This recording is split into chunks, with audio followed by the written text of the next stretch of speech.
Welcome to City Week, ladies and gentlemen.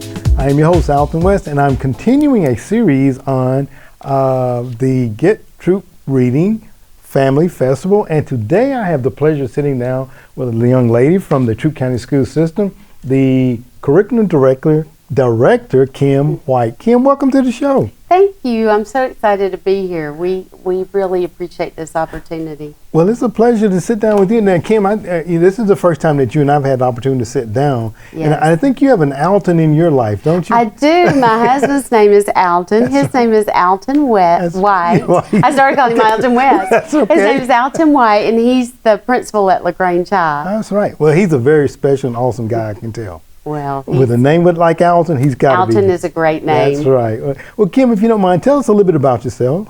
I have been with the school system for about 5 years.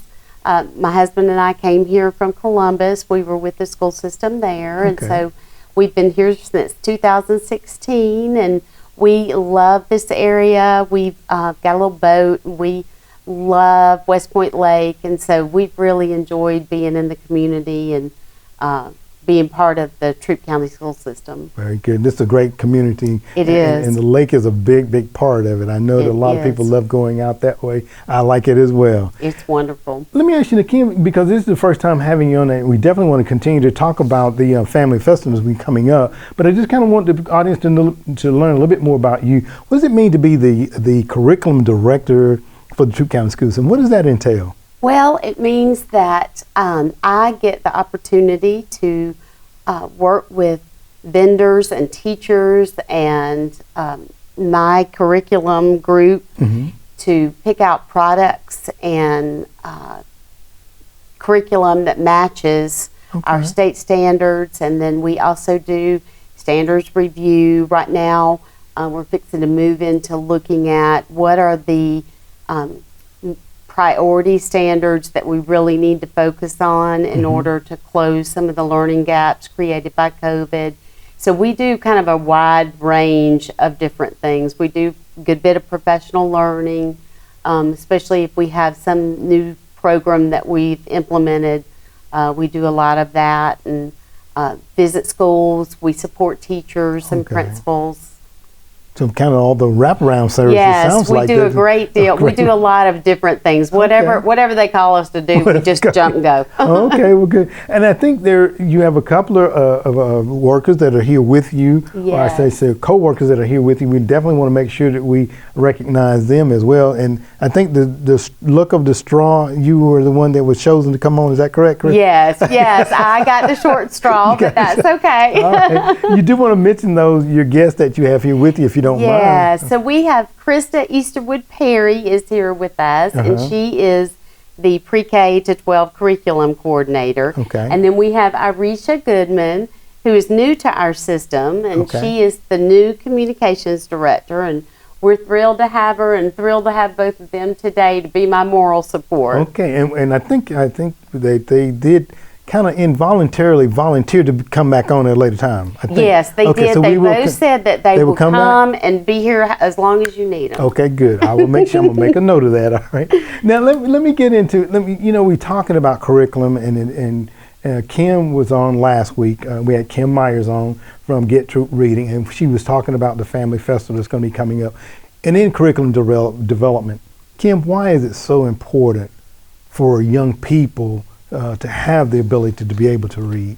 Well, it's very important that children are able to read by the end of third grade.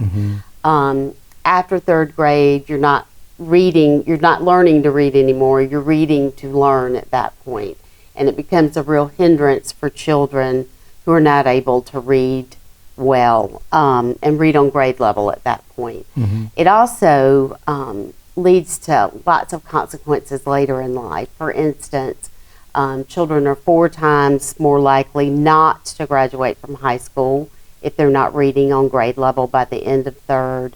And if they come from a low-income home, they're 6 times more likely not to graduate.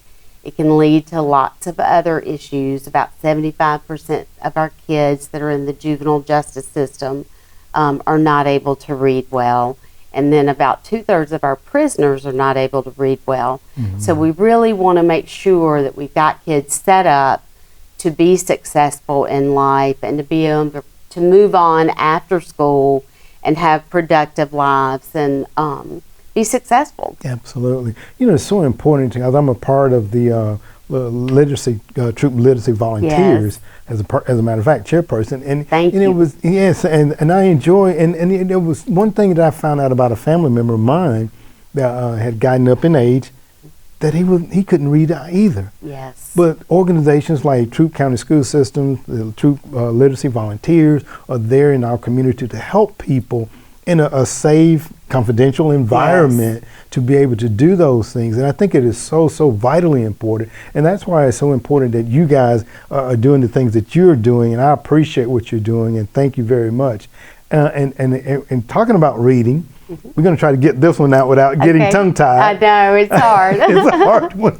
The L4GA. Yes, you got it. Got it out. You got it. So it's literacy for learning, living, and leading. Okay. And it is a grant that is awarded through the State Department. Okay.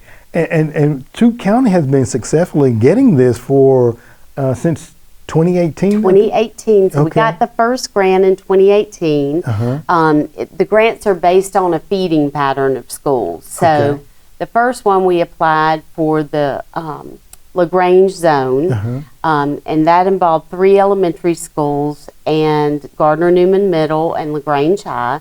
And then we also have a daycare center. So it's a birth to 12 grant. Very so good. we have Happy Days as one of our daycare centers. Happy Days, that's an old Yes, show. yes. Well, it's a great daycare center here.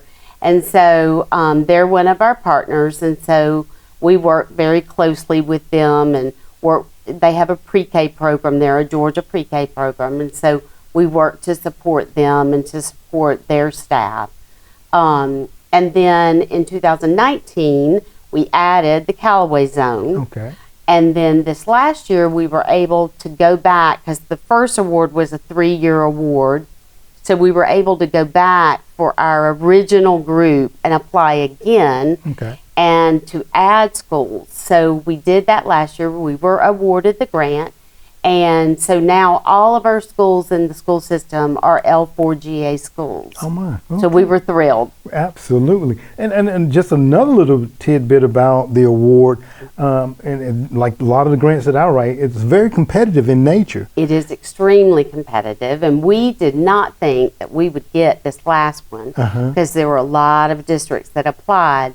But we actually got it, and we were the only school district in Georgia that's gotten all 3 awards. So we were beyond delirious when we found out we had gotten it. Awesome. So. That is awesome. And I know that is attributed to you and your team going after those funds and bringing them here to our community to make sure that our young folks are on grade level and above grade level when they need to be.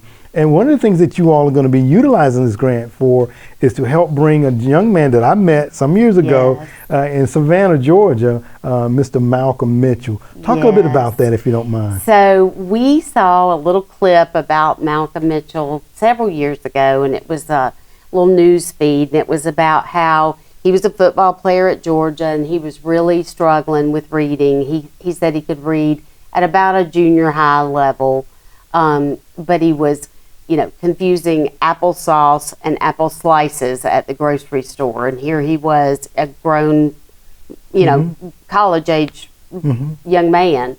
And so he was in a bookstore. He worked really hard to learn how to read. And so he would read everything he could get his hands on. And he was in a bookstore. And there was a lady in there, and he was talking to her about her book club. And he was like, "Oh, I really want to join your book club." And she was like, "Oh, I don't think you want to join our book club because we're a bunch of middle-aged women, and I don't think you'll be interested." He's like, "No, I really want to do it." So he did, and he read all the books that they read and loved all of them, and it was just so neat to see how a young man had worked so hard to get from where he couldn't read applesauce and apple slices to a place where he could read these books and discuss them, and he's obviously very bright. But that was a real struggle for him. So we're hoping that when he comes, he can talk to our kids and say, you know, hey, this is hard and reading's not always easy, but if I can do it, you can do it. Absolutely, absolutely. And you know, I understand that the school system is going to be buying some of his books and going to be giving away about 400 of those. So all of our second graders will be going to high school in their zone, and they will get one of his books. It's his first book. It's called The Magician's Hat. That's right. And each of the second graders will get that. And then there will also be books that afternoon at the family festival. His second book, which is my favorite book in the whole wide world. And so there will be 400 copies of those to give out to, it's first come, first serve. Right. But there will be copies of those that kids will get if they come to the festival. Absolutely. So we're hoping that families will come and that they will, it's all kinds of things to do. There's balloons, there's face painting, there's lots of different booths with giveaways. So we're hoping that families will come out and enjoy and get to meet Malcolm, and we're just very, very excited that he's going to be here for us. Absolutely. It's going to be wonderful to have him in town. And I told him when I met him in Savannah, I said, you know, Malcolm, I'm a fan of yours, but I didn't like you very much when you made the interception. Yes, and the Falcons lost that year. Yes, when he was with the Patriots. That's right. He beat the Falcons. He sure did. He did. Well, again, he's going to be in. He's actually going to come around to the school systems and talk to the various kids. Yes, he'll be at each of the high schools. Okay. And so the kids will be buzzed in. Okay. And he will do his talk. He's in the gym. It's very relaxed atmosphere. Yes. So we're very excited. We can't wait for him to come, and we can't wait to meet him. Yeah, absolutely. Great young man. Again, I had a chance to meet him when I was down in Savannah when he actually spoke at GMA, Georgia Municipal Association there, and I got a chance to meet him, and I had pictures made with him and got one of his books as well. Awesome young man, and I know that he will inspire the young folks, and we just hope that they would take what he has to say and just aspire to different and higher levels of reading. And again, I just want to thank you and your staff of folks here with you and the Troup County School System for what you're doing to make sure that our young people are at grade level and above grade level. And definitely would love to have you all come on again and just kind of talk a little bit more about the L4GA. Yes, that's right. Some of the other things that we would love to. We would love to, and we're just so excited about Malcolm coming. Absolutely. We know it's going to be a great day. That will be, again, I just want to announce that will be November the 9th at South Bend Park from 3 p.m. until 5 p.m. And absolutely come on out. It's all free. There's going to be Kona Ice there. Crave Cookies will be there. Of course, Malcolm will be there, and he's going to be giving away 400 of his books to the first come, first serve. Yes. Absolutely. Well, Kim, thank you very much for being on the show today. Well, thank you for having us, for helping us get the word out. We hope as many families as possible come. We would love to see all of our kids there. Yes. So please come. Absolutely. Well, thank you once again for being my guest today. Absolutely. I enjoyed it. Same here.